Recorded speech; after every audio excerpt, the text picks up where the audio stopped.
बेहतरीन drama serial नकाब के इस एपिसोड में आप देखेंगे जी किस तरीके से बिलाल ने एंट्री दी है।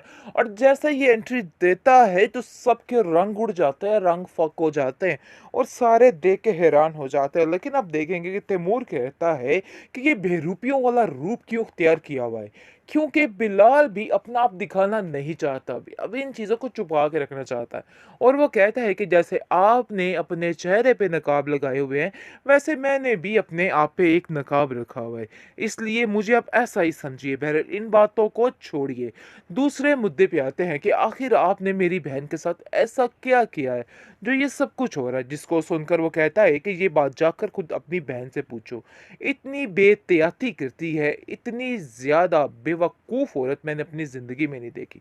यानी कि तैमूर जो है फ़िलहाल सिर्फ़ और सिर्फ़ ज़ारा को ही गलत कह रहा है और कह रहा है कि तुम्हारी ही गलती थी जो कुछ हुआ है।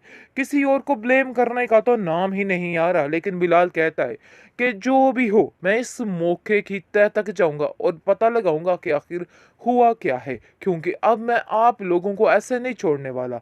मैं अब आप लोगों को बता के रहूंगा कि आप लोगों ने बहुत ही गलत किया है। लेकिन जब देखेंगे कि ज़ारा फिर से इस चीज़ के लिए मना कर देती है अपने भाई को और कहती है कि नहीं, इस तरह की कोई भी हरकत नहीं करनी है, ऐसी कोई भी बात मत करना जिससे हमारे घर के मामलात खराब हो। सो मेहरबानी तुम यहाँ से चले जाओ तो बेहतर है।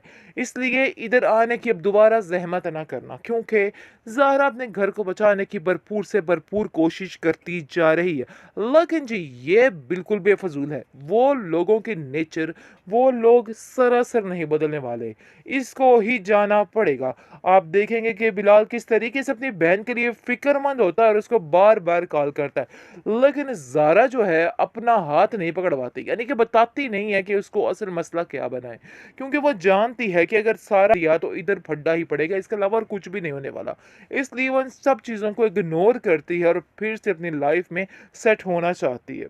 मुझे किसी की कोई परवाह नहीं, आप चाहे जो मर्जी कर लें, मेरे से बात मत कीजिएगा।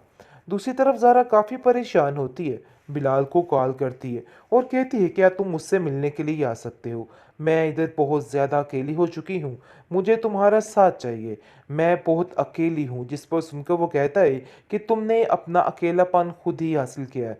जिस पर वो सारी तफसील बताती है और सारा कुछ कहती है कि ये सब कुछ ताया जान ने जानबूझकर किया है। जिस पर आप देखेंगे कि गुस्से में आग बगोला हो जाता है और कहता है कि मैं अभी और इसी वक्त यहाँ पे आ रहा हूँ और इन लोगों को ऐसा मज़ा चखाऊंगा कि ये लोग याद रखेंगे।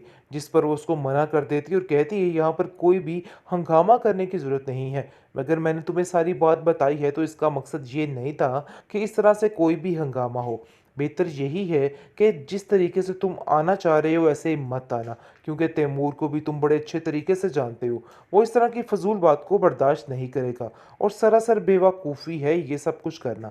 जिसको सुनकर वो कहता है कि इन लोगों का तो ऐसा हशर होगा कि तुम याद रखोगी। तुम नहीं जानती हो कि इन लोगों ने हमारे साथ क्या क्या ज्यादतियाँ की हैं। अब इन सारी चीज़ों का मदावा इनको उठाना ही पड़ेगा और सब कुछ जो कुछ हो रहा है न इन लोगों के साथ वो बहुत ही सही है। इसलिए तुम्हें परेशान होने की ज़रूरत नहीं। अब मैं अपने तरीके से इन लोगों से निपट लूँगा। तुम बिल्कुल इन सब चीज़ों की टेंशन मत लो। दूसरी तरफ लैला काफ़ी परेशान हो चुकी है, क्योंकि हर तरफ से उसको कोई भी आस नज़र नहीं आ रही। अब वो बिलाल की कदरों कीमत जान चुकी है। बहुत हद तक उसको अंदाज़ा हो गया है कि उसका जो फ़ैसला था वो गलत था और उसको कतई ये फ़ैसला नहीं करना चाहिए था। उसने बहुत बड़ी गलती कर दी है बिलाल को छोड़कर। जिस दिन की ये खुशी की खबर सुनी थी, ताया जान को भी उस दिन से सुकून नहीं आया। वो भी दिन रात इसी टेंशन में रहा कि किस दिन मैं किस तरीके से ये सारे मामलात ख़त्म करवाऊँ। अंदर ही अंदर ज़ारा का सबसे बड़ा दुश्मन उसका ताया जान है, जो ये सब कुछ कर रहा है। क्योंकि वो जानता है कि अगर ये काम हो गया ना, तो सारा कुछ उसके हाथ में आ जाएगा।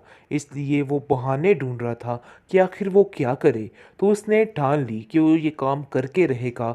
उसको सीढ़ियों से गिरा के उसको दिली तस्कीन मिल चुकी है। वो बहुत ज़्यादा खुश है। तैमूर ये देख के काफ़ी हैरान है और इन सब चीज़ों को हादसे का नाम दे दिया जाएगा कि सरासर एक हादसे के तौर पे ये सब कुछ हुआ है। लेकिन ज़ारा ये बात बड़े अच्छे तरीके से जानती है कि आखिर ये मसला कहाँ से शुरू हुआ और कहाँ को ख़त्म हुआ है। बहुत परेशानी बढ़ चुकी है उस बेचारी ज़ारा के लिए, क्योंकि उसकी हर तरह की उम्मीद टूट चुकी थी। लेकिन ये एक उम्मीद जो जागी थी, जिसकी वजह से वो काफ़ी ज़्यादा खुश थी कि सारे मामला ठीक हो जाएँगे। लेकिन वो ये नहीं जानती थी कि उसके साथ क्या कुछ होने वाला है। दूसरी तरफ ईमान का बाप काफ़ी ज़्यादा ईमान के लिए परेशान है और कॉल करता है बिलाल को और कहता है कि मैं तुमसे माफ़ी मांगता हूँ। जो कुछ भी तुम्हारे बारे में ईमान ने कहा, ये तुमसे जो कुछ कहा, मैं जानता हूँ कि तुम उसका बुरा नहीं सोच सकते।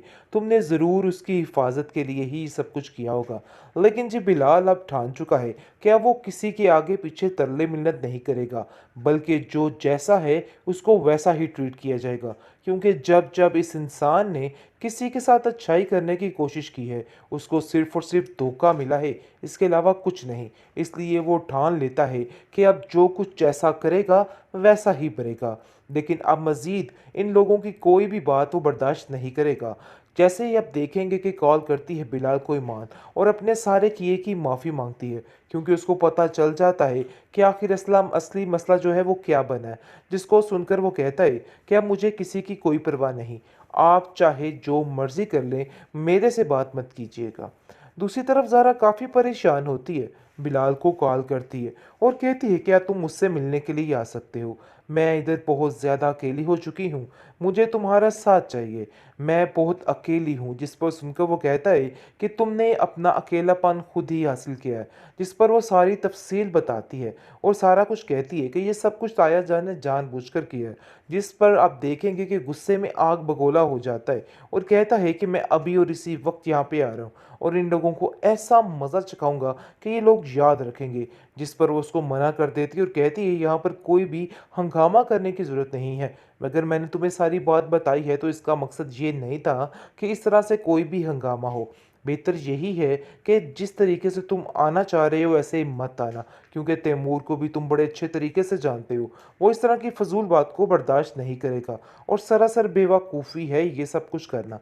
जिसको सुनकर वो कहता है कि इन लोगों का तो ऐसा हशर होगा कि तुम याद रखोगी। तुम नहीं जानती हो कि इन लोगों ने हमारे साथ क्या-क्या ज़्यादतियाँ की हैं।